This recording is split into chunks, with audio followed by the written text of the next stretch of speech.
Hey y'all, it's me again. I'm gonna continue reading from my book, Secret Lives of the First Ladies. Bad Trip. In 1842, Abigail was taking a walk in Buffalo when she came upon a section of uneven sidewalk. Heedless, she badly twisted her ankle and proceeded to keep walking on it for days after. It was a bad idea. The ankle healed improperly, forced her to get around on crutches for another 2 years. The injury would give her pain for the rest of her days and make standing for long periods impossible, accounting for much of her unsociability at White House events when she became First Lady. No feminist. Abigail Fillmore must have been an inspiration to many women of her time. She had risen from humble beginnings on the New York frontier to become a learned, extremely well-read professional who didn't need to rely on a man's financial help, at least at first. Among the people most impressed by her were a group of prominent Washington citizens who in 1840 invited her to speak at the dedication of a new building. Abigail dismissed the generous and very unusual offer as absurd. It seemed that women had no place making public speeches. Making buck. Over the years, Abigail and Miller Fillmore acquired a private library of over 4,000 books, an astounding collection for a time, especially for folks who were never rich. Nothing made Mrs. Fillmore like the purchase of a new book. Like me, I love reading books. Me and her would get on fabulously. Indeed, her husband never neglected to buy a few more for her during his travels to such cities as New York, Albany, and Washington.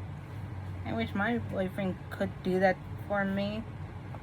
But it's fine, it's whatever. Our relationship is just whatever. I mean, I don't know if I still love him, but whatever. Sometimes I do, sometimes I don't. It's just...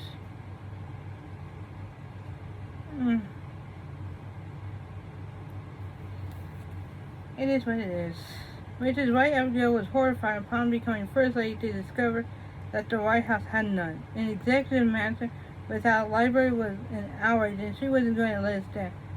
With her insistence, Miller got $2,000 from Congress to start a book collection for the library, and Abigail personally oversaw the purchase of every volume. She got maps, reference works, histories, and some novels, all of which were housed in the second floor parlor-turned-library. She then completed the room's decor with a piano to which she would retire when looking for an escape from her pain and the cares of political hostessing. It was the beginning of the official White House Library, and the act for which Abigail Fillmore is principally remembered. All the President's Wives. Caroline Fillmore, 1813 through 1881. Having once been married to a self-made teacher, Miller Fillmore decided the second time around to go for the big money. 5 years after the death of his first wife, Abigail, the former president married a 52-year-old widow named Caroline McIntosh, a finishing school graduate with a personal fortune whose precise amount remains a matter of conjecture. What is strange is that she was loaded. Born in New Jersey and once married to a very successful merchant in Troy, New York, Caroline was just as fragile and retiring as she was rich. She was also careful. The marriage to Fillmore came with a prenup that kept the McIntosh money in her name. Miller's job was to invest it wisely, which he appears to have done until his death in 1874. After moving to a gigantic and rambling mansion appropriate to their standing, the former president and his second wife became the center of Buffalo society, entertained lavishly and often. If many suspected that Fillmore married for money, it seems certain that Caroline married for nobler reasons. Her devotion to Fillmore was obvious to anyone who saw the inside of her Norwich home, which she decorated with an astounding number of busts and portraits of the 13th president. Chapter 12. Jane Pierce. Married on the March 12, 1806 through December 2nd, 1863. Married November 19, 1834. presidential husband, Franklin Pierce.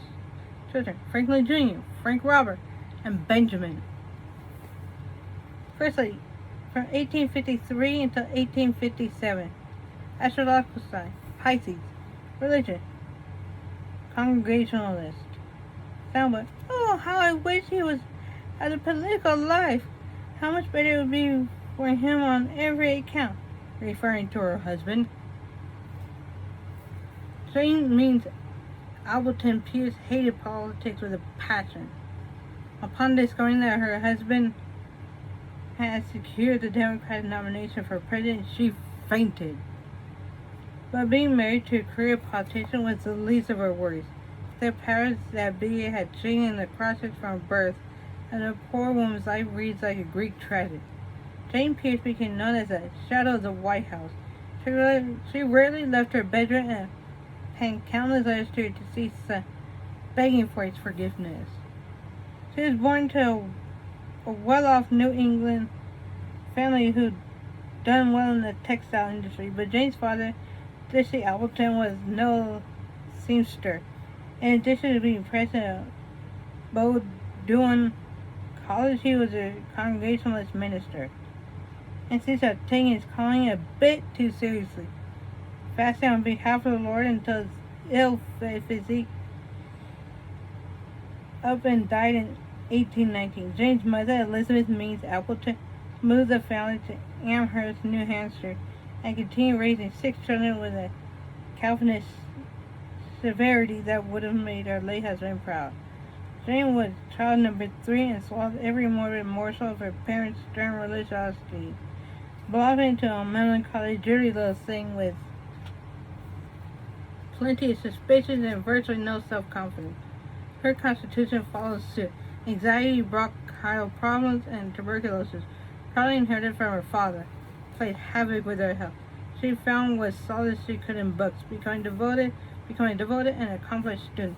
She met Franklin Pierce, a member of the United States House of Representatives and a fellow New Hampshireite, in 1826. That the two began a romantic relationship is proof positive that opposites do indeed attract. Just like me and my boyfriend. He has a YouTube channel called Metal Lover. So you might have heard of him. That's my boyfriend. Anyways,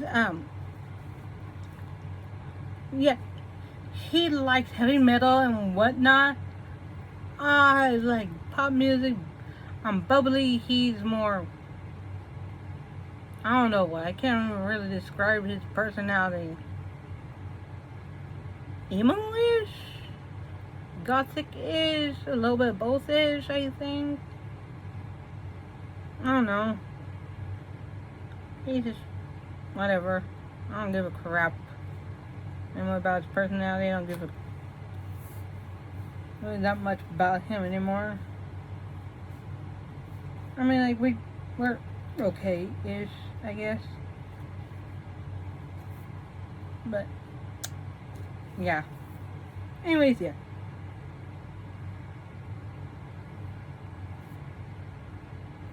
Gregarious and vain, Franklin was nothing like his withdrawn, pious consort, and there was plenty more about him that set the teeth of Jane's family to grinding. Like all good Jacksonian Democrats, Pierce believed in states' rights and the constitutional protection of slavery. He was a congressman, which meant he dabbled in, well, politics, which was demeaning, and finally he liked to drink and drink.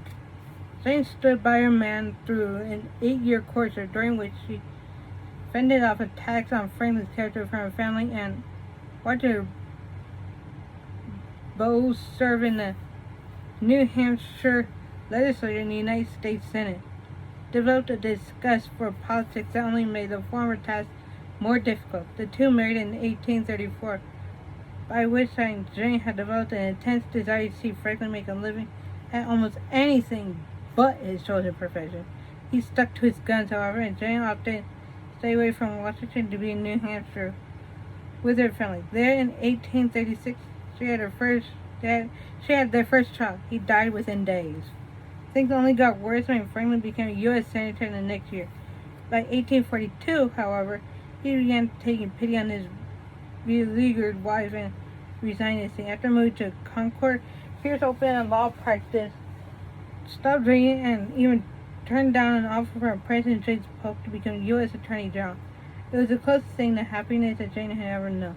The Fates, however, had merely taken a coffee break. They got busy again in 1843, killing off Jane's second son with typhus at the tender age of 4. She now held on to the third, Benjamin, something like desperation, having to guard him from danger alone when Franklin volunteered to fight in the Mexican War in 1846. After he returned safely, it appeared as though the star-crossed Pierces had once again put their troubles behind them and entered a period of domestic tranquility. But the operative word here is appeared. Plenty of Franklin's friends thought he had a presidential run in him, and unbeknownst to his blissfully ignorant wife, he agreed. Having given Jane every impression that his days in politics were over, Franklin surreptitiously schemed with his fellow Democrats to make a run for the White House in 1852. As you probably guessed, he succeeded, and you can imagine how Jane reacted to his nomination. Disaster struck again just weeks before Franklin's inauguration. The Pierces were traveling in New England with their only remaining child, a 11-year-old Benny. Their train jumped the rails, and right before Jane's eyes, the back of Benny's head was torn out by flying debris. Yikes. Needless to say, the damage to Jane's psyche was incalculably huge. Her sons were gone, her husband deceived her, and now she faced the prospect of becoming the nation's first lady in a city based upon the banal bustle of politics, and that turned her stomach. Ascribing Benny's death to the whim of the Almighty, who in Jane's increasingly hysterical imagination had done away with the boy in order to free up all of Franklin's time for his enormous new responsibility, Jane became a living specter. She missed her husband inaugural and had to be convinced to go to the White House to join her husband after a fortnight of deep depression. Once there, she turned the mansion into a tomb, complete with black mourning bunting. She dressed in black, turned over all hosting duties to her aunt, and sat upstairs in a cloud of doom while a married couple from New Hampshire with hotel experience was hired to attend to the day-to-day necessities of the household. 2 years would pass before she found the strength to join her husband at White House social events, and her appearance was anything but cheery. She had truly become, as everyone began to call her, the shadow of the White House. By the end of Franklin's administration, Jane was in serious need of a vacation, but even as the couple toured Europe and the Caribbean, she carried with her a lock of Benny's hair in a little box to remind her of the calamity that gave her life shape. They returned to New Hampshire. They watched the country make a slippery descent into civil war. It was in the midst of that conflict in 1863 that Jane's tuberculosis finally took her, ending the misery that had been her life.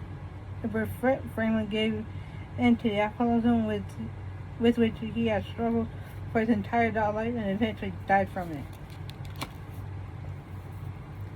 And the band played on. Not! Jane was nothing if not pious. She insisted on having Franklin read to the White House staff every day from the Bible, as well as lead a hymn sing-along, and she prayed several times a day. Like Margaret Taylor, she prayed every night for her husband to defeat in his election, before his election. And just as in Margaret's case, the Almighty took no notice. Even Saturday nights were reserved for prayer. She put an end to the Saturday Marine Corps band concerts that had become popular in the White House, insisting that they interrupted her pre-Sabbath supplication to the Lord. Please rate, comment, and subscribe down below. And if you're on YouTube, please ring that bell notification so that you can know when I upload. And if you're on TikTok, please like and follow my videos. And please pay for something in either my Mercari and or eBay account. If you want my username for those, please comment down below. Okay, bye.